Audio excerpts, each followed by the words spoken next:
Have you ever been reluctant to do something? Some of you reluctant to come this morning. Not sure if you were up for it or wanted to commit to the energy, or maybe it just felt comfortable in bed.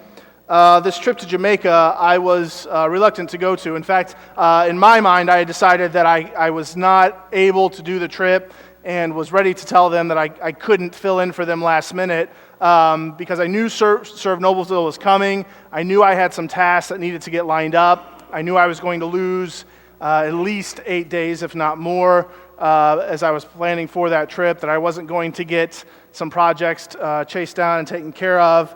And so in my mind, I thought, no, I can't do this. On top of it, Asher was at Camp Belzer, and he and I were going to spend a lot of that week down there together with the scouts, and so I had made that commitment to him, and I thought I just can't. And the board, I mentioned it to them to throw it out there and let them know, and they were ready to send me, and I talked to Cammie, and I said, I just can't, I don't think I can, and she said, I think they need you. I think they need someone to lead the trip. She said, if they're calling you, they need someone, which sounds like they're scraping the bottom of the barrel. Thank you, Cammie. And so I went on this trip, not ready for this trip. I didn't know the group. I'd met them. Fortunately, we were able to pull a meeting together last minute in Marion the Tuesday before we left, and so I was able to go up there and at least meet them and put a face to the names, and them likewise with me. There's nothing worse than not meeting a group, and then they show up at the airport, and I'm standing there, and they're like, really, we're going out of the country with this guy. I'm not a source of comfort in my appearance. I understand that. And so giving them a chance to see that and just connect with them a little bit hopefully eases their minds. And then there's just so many unknowns with Jamaica. I've been there enough that I know you can have the perfect plan together. And yet, when you show up on the island, everything can shift and go another direction. And you're left doing nothing that you had hoped or planned or expected to do because weather or vehicles or money or situations led you otherwise. And so I was not ready to go and went, in a sense, unwillingly. And thankfully, I still went. As God worked through that week, worked through that team of 10 from Marion, 3 who had been there before, and just opened doors. And we were able to accomplish a lot, which we wanted to do. They wanted to sing and play games and love on the children in a VBS-style setting, and so we did that at 3 of the 3 schools that the ministry supports. And so we spent 2 hours at least 3 of the days doing that. We're able to build some bunk beds that'll help other groups that want to go down there and serve at the mission house, that they can now have up to 16 sleeping on beds, as opposed to either on the floor or air mattresses on the floor. And we were able to build a handrail that goes up I think it's 36 steps that go up to the mission house. It had been built out of wood and had finally rotten and gave way, and so we built a steel pipe and steel rod hand railing that should last a long time. But not just the projects. The relationships that were built. Found out the senior pastor at the church was a pastor that I had done youth ministry with while we were in Ohio, and then worked alongside him in a couple of overnight events and things that happened district-wide and statewide as well. And then just begin to share life together in a very Acts 2 kind of way, where on a Jamaica trip, you're forced to live alongside one another. You're forced to deal with those people and those relationships, moment and by moment, good or bad. And you get tired of people, and you get tired of the situation, and you get tired of not having the comforts and the luxuries. I always miss in Jamaica, more than anything else, when I'm in Jamaica, I miss a comfortable place to sit. They don't exist there. And so I always can't wait to get home and for my backside to find my couch, and it feels wonderful. Other people miss other things. That's what I miss. But it's the type of thing that I've learned in 13 trips that only comes, those blessings only come in that discomfort, outside of my comfort zone, outside of my expectations. And it's one of those things that we've been working at on a board level, is talking about the difference between planning. As in churches, we like to plan.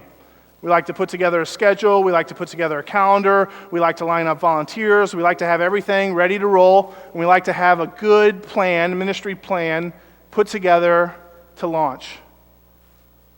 And as we've been having discussions with Reggie McNeil's curriculum that we've shared and talked about, the present future, planning can only get you so far. Because sometimes it'll all hit the fan. And when it hits the fan, planning won't get you anywhere. And he says beyond planning, churches need to get to a place where they are prepared. Because when a plan fails, and yet you are prepared, you can still find a way to make something work. We found this out on one of our Jamaica trips. It was the second trip that we had taken with a group of students. We had been there once and done a VBS, had been told that by the end of the week we'd probably have 100. And our goal was, because they hadn't done this and we hadn't done this, our plan was twofold. We were going to gather the children and we were going to feed the children and we were going to love and play with them in that atmosphere. We knew we could do those two things. We knew kids would show up and we knew that we could give them a meal by the end of the day, by the time that they left. Beyond that, we were going to put together a VBS program with songs and stories and games. And we were hoping to give them a piece of joy and a piece of God's story as we spent that time with them. And so that first trip that we went, she said, expect probably 100. 25 the first day, and after 4 days, you'll probably have 100 by the end of the week. So we planned for that. Day one, we had 100 kids. By the end of the week, we had 250 kids, and then additional family and friends crowded into this building doing VBS. And we saw a fish and loaves miracle as we were on that last day feeding them the rice and porridge and the chicken that they had, where they said, with about 50 kids left, they said, we're about out. And I said, no, we're not, because we got about 50 kids. So keep praying. And they kept bringing forward trays of rice from the kitchen below, and I don't know where it came from other than the fact that God touched that pan and it began to fill until they brought up the last plate, and they said, this is the last plate, and I said, this is the last kid. We're done. And so we went into the next trip, and we said, okay, we know we're probably going to have 150 to 200 the first day, and who knows what by the end of the week. And so we got smart, and we sent everything down. We sent it in cargo boxes, shipped it about 2 months before we were supposed to be there, so it was going to be there waiting for us. We had T-shirts for the kids. We had craft pieces. We had game elements, 2 giant 4x4 boxes that we shipped down to Jamaica, and we were going to be ready. We get down there, and we find out that our cargo was stuck in customs, and we couldn't get it out.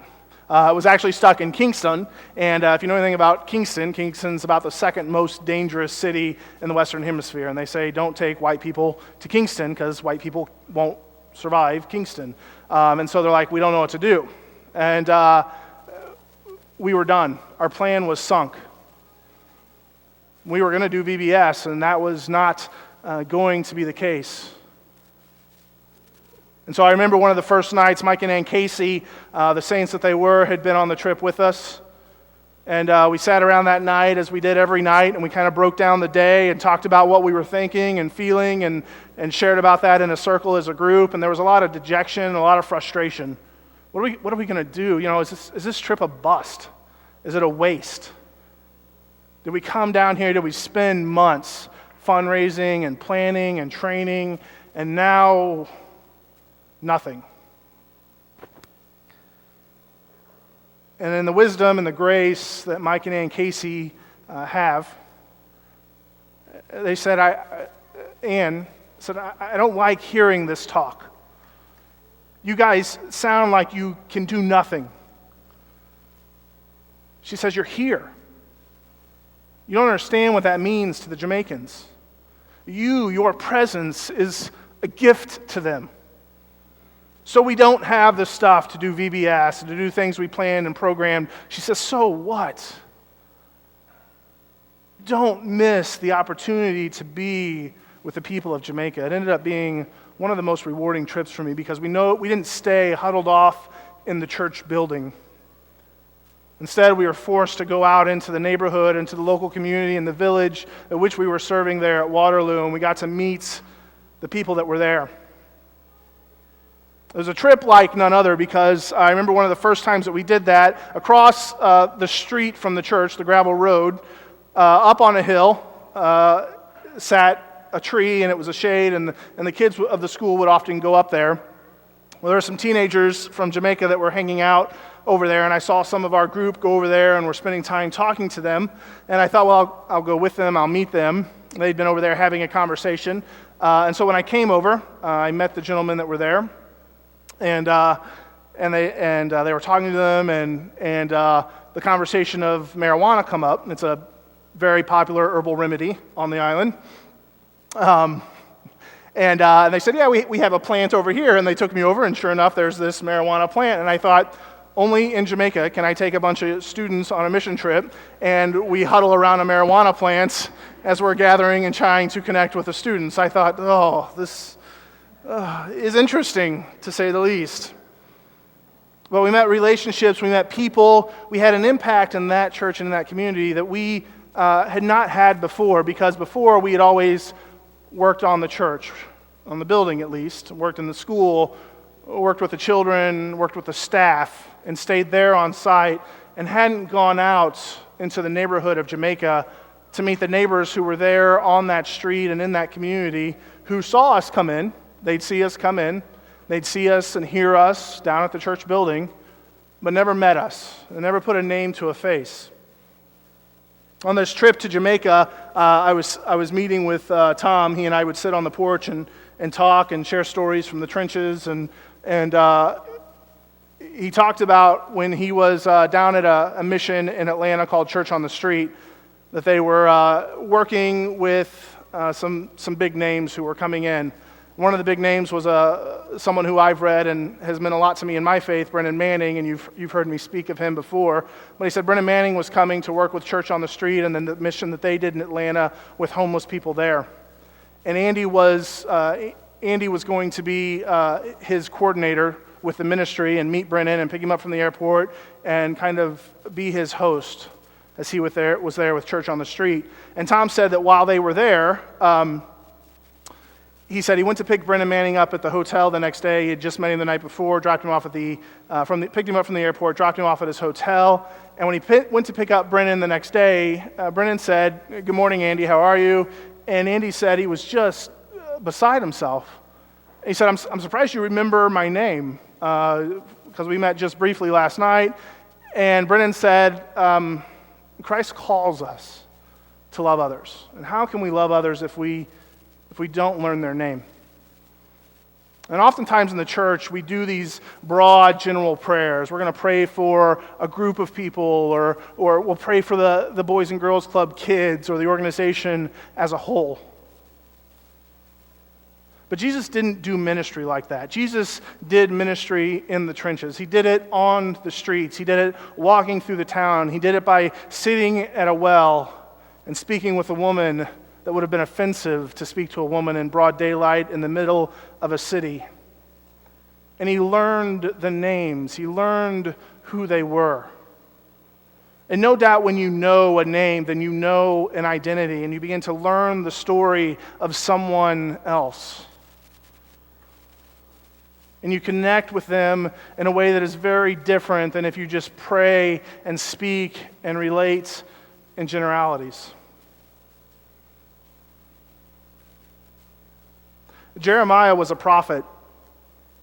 This is a continuation of the E100 that we've done. We're skipping over Isaiah last week because Al was here. Although Isaiah would be called the suffering servant, and I did think that'd be a great Father's Day message. So I was kind of bummed also that I was in Jamaica, because I thought, oh, Father's Day, suffering servant, perfect. But this week we're picking up Jeremiah, and it's chapters 1 through 3 that we're going to focus on. And the name Jeremiah, this is a great name. The name Jeremiah means, may he barf on God's enemies. It's just a solid name. You can't go wrong with that. I mean, you see that on the back of like an NFL jersey. May he barf on your enemies. And Jeremiah is young. Jeremiah comes into his calling and ministry during King Josiah's reign. And King Josiah, the people of Judah and Israel, the two kingdoms had separated. And Josiah comes in late in the kingdom of the north.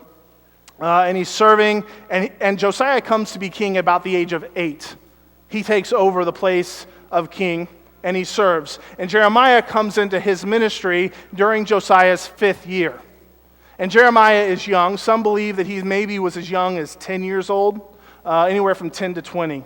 And so when Josiah is 13, Jeremiah gets his call to ministry at about the same age. He's roughly the same age. And on the 18th year of Josiah's reign, something amazing happens. Josiah was trying to create a reformation among the Jews.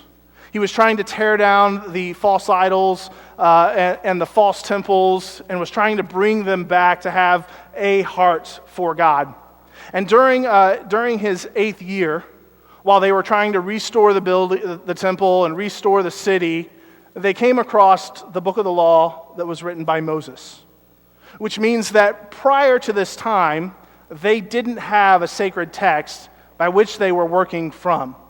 They were working from an oral tradition, and a lot obviously had been lost in this because King Josiah then declares that they are going to read the sacred text, and a lot comes to light as they realize that they've been missing most of what God had commanded. It's the time that the book of Deuteronomy in the Old Testament was written, and a lot of reformation began to happen in that time where they were trying to bring them back to the heart of God. It's this time where Jeremiah gets his ministry. I want to read how he comes into his ministry in chapter 1, verse 4. Jeremiah says this, "The Lord gave me this message. Before I shaped you in the womb, I knew all about you. Before you saw the light of day, I had holy plans for you, a prophet to the nations. That's what I have in mind for you." But I said, Jeremiah says, "Hold it, God. Look at me. I don't know anything. I am only a boy." And God said, "Don't say I am only a boy. I will tell you where to go, and you'll go there. And I'll tell you what to say, and you'll say it. And don't be afraid of a soul, for I'll be there looking after you. This is my decree." And so God reached out, and he touched Jeremiah's mouth, and he said, "Look, I have put my words in your mouth. I've hand-delivered them. Do you see what I've done? I've given you a job to do among the nations and the governments. This is a red-letter day. Your job is to pull up and to tear down, to take apart and demolish, and to start over, building and planting." The call to join God in ministry is a daunting task.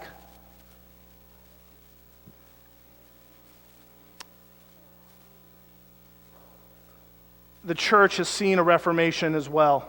In the 1500s, during the Great Schism, Martin Luther came to power and John Wycliffe was in control, and they went against the church. And the Reformation then was not about calling people back to the church, but it was about the power of the clergy, particularly within the Catholic Church, having so much power that the only way that you could access God was if you were to go through the constraints of the clergy that were established in the Catholic Church. This led to Martin Luther's thesis that he posted on the church doors and began what is known as the Protestant Reformation.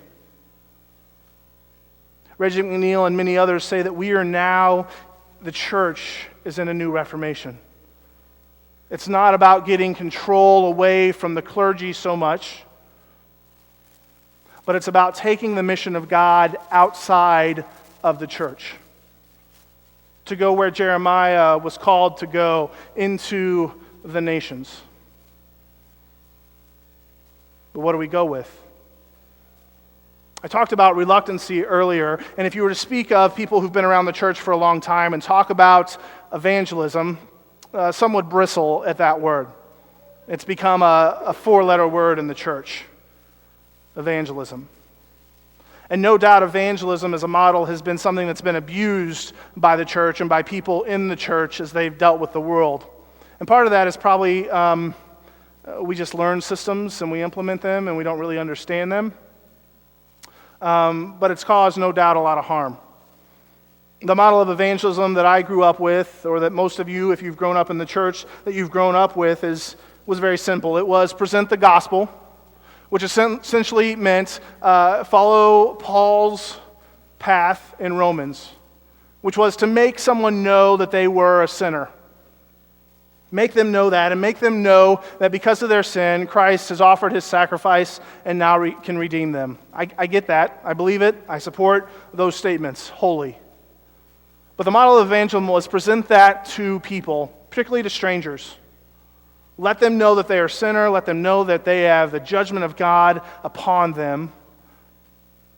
But that can change if they were to accept Christ. And so you present the gospel, and then you would offer them a chance to say a prayer. And then if they said a prayer, then you would welcome them into fellowship by a word that we would call assimilation.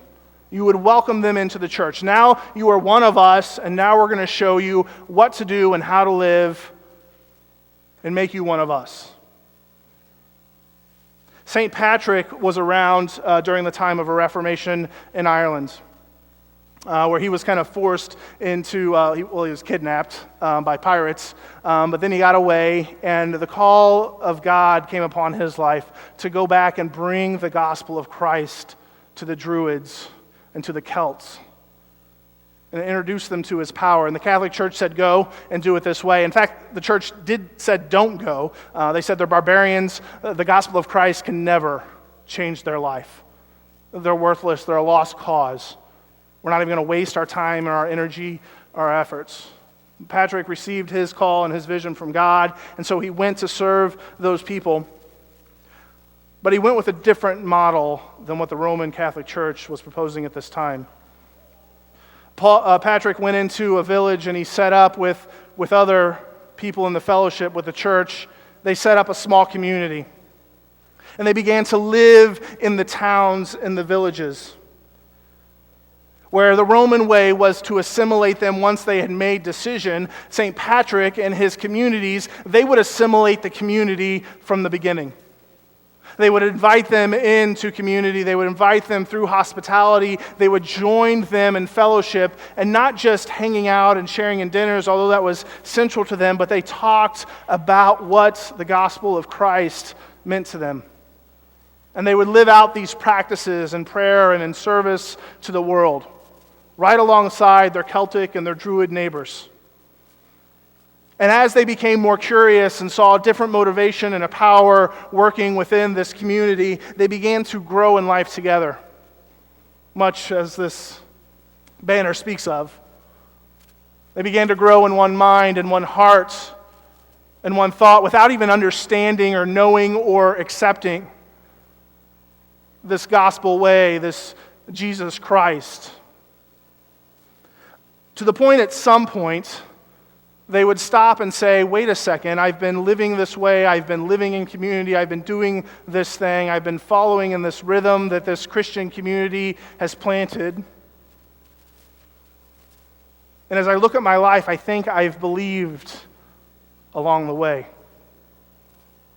And they would come to make then that public profession of faith and join, literally, that community in a formal way with their baptism.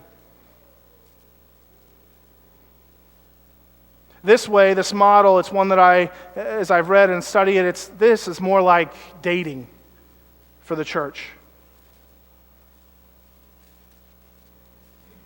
I never was very outgoing in my dating relationship anyway, but I can't imagine it having ever worked out where I'd say, hey, I'm a great guy, you're a great gal, let's date.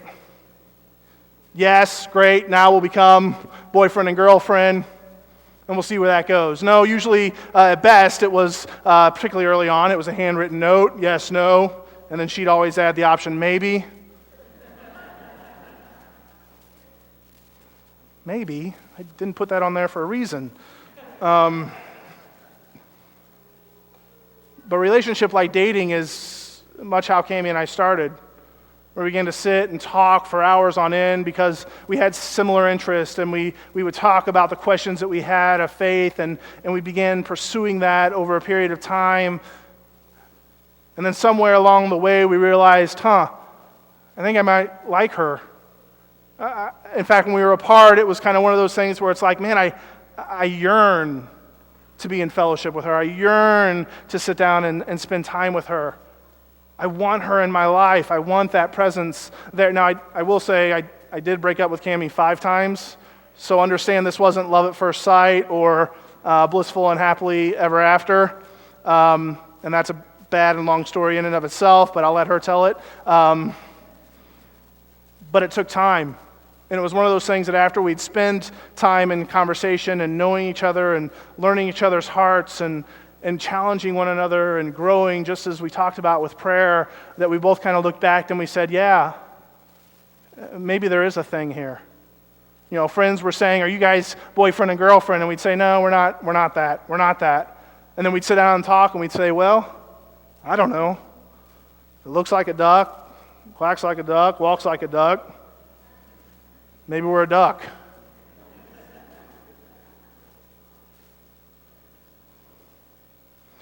We have this opportunity as Jeremiah did. And Reggie McNeil says this new Reformation is not about us gathering the people here in the church, getting them assimilated into our programs and in our classes and all the things that we're doing, but instead it's about taking this out into the world. As Christ called us in his great commission to go to all nations. And so we go in service to our community, to those that are right here, to the people whose names we need to know and learn and remember, and to begin building relationships with them so that we can actually love one another. And not just say we love one another, but actually start doing the thing that allows us to love one another. And as we do that, then we begin to learn the stories, and the kingdom of God begins to swell as it starts as this mustard seed and becomes this thing that then threatens and challenges and offers a new approach and a new way of life together.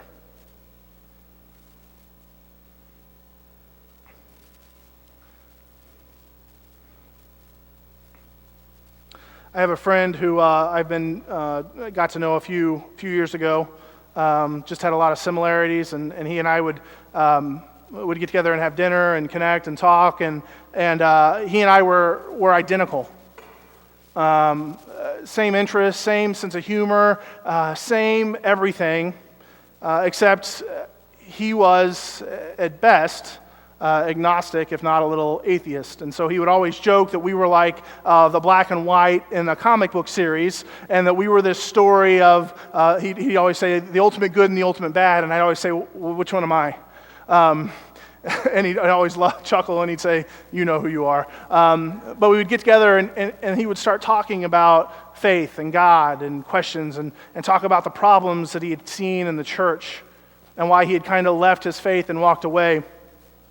About 2 months ago, he and I met for breakfast, and he had been through a series of relationships and was known to party, and he had been married, and his wife left him, had an affair with another man, and he said, I'll never marry again. I have no interest in that. I don't want to do that. I don't care to do that to myself. And so his relationships were always very shallow and very self-fulfilling. And as we sat there for breakfast talking about life, he said, I've been to church. And I said, really? He said, yeah, it didn't fall down on top of me. So I thought that was a good thing. I said, good for you. I said, what prompted that? And he said, I was going through these series of relationships and through these number of empty friendships. And I was doing all this stuff to kind of satisfy myself and to make me happy. And he said, I realized that it didn't satisfy much. And he says, I realized I began to value this relationship that you and I have. But I see something more in your life than what I have in mine.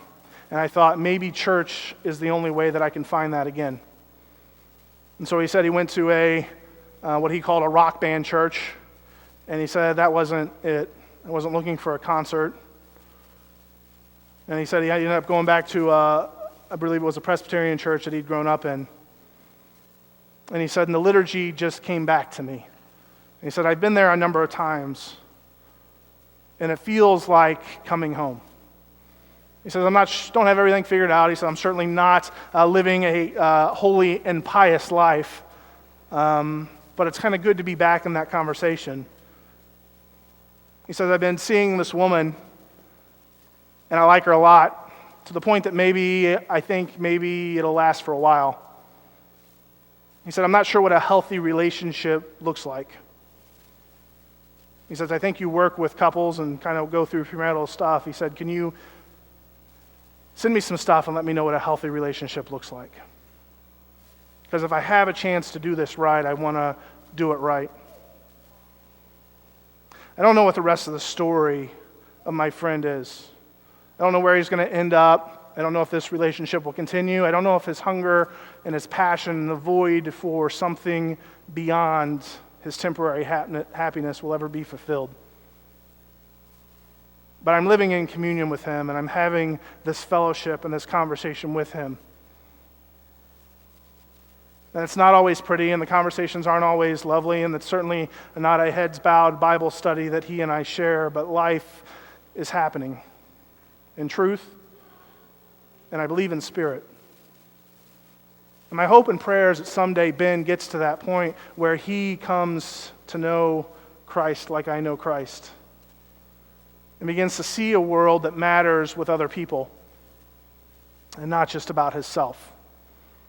And you and I come as prophets into this nation where we get to share and we get to commune and we get to sit down and have breakfast and meals and get-togethers and cookouts and service opportunities where we join life with others, not just as a church, but in your own life.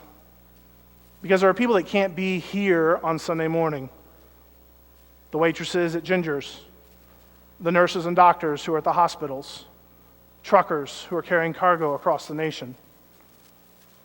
But for us, we know that we can have an impact in their life outside of Sunday morning if we choose to connect with them. And so my challenge for you this morning is to read this story of Jeremiah, that you would pray that God would touch your lips and give you his story and his message. And I pray that you would find a way to gather a person or a group of persons together, be it neighbors or coworkers or whatever the case may be, and begin to live life with them and among them. And I want to be there with you as you do that.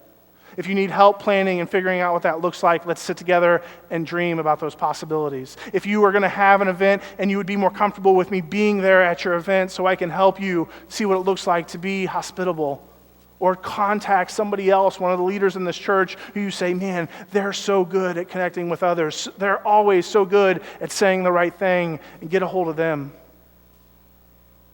And let God into the nooks and the crannies and the networks of your life. And don't let your call to ministry be regulated to just being in the nursery on Sunday morning or working with Godly Play. Not that those are bad things in and of themselves, but the world is looking for those relationships. They're looking for those things that can fulfill them and sit deeply in their soul, so that they may know what life truly looks like as they live it in spirit and in truth. Explore those dreams, explore those possibilities. And you say, well, I don't know the Bible, I don't know those things. Here's what you need to know. Answer the question I started with this morning. Why are you here? Why are you here at Faith? What makes faith important and special to you? And what have you seen God do in your life and in the lives of those here at Faith as he's transformed individual lives and transformed us as community? When you answer that, that's the only story you need to know. I follow God because I've seen God do this in me and in the lives of others. That's real. And that's what Christ offers us. Would you stand and join me in prayer?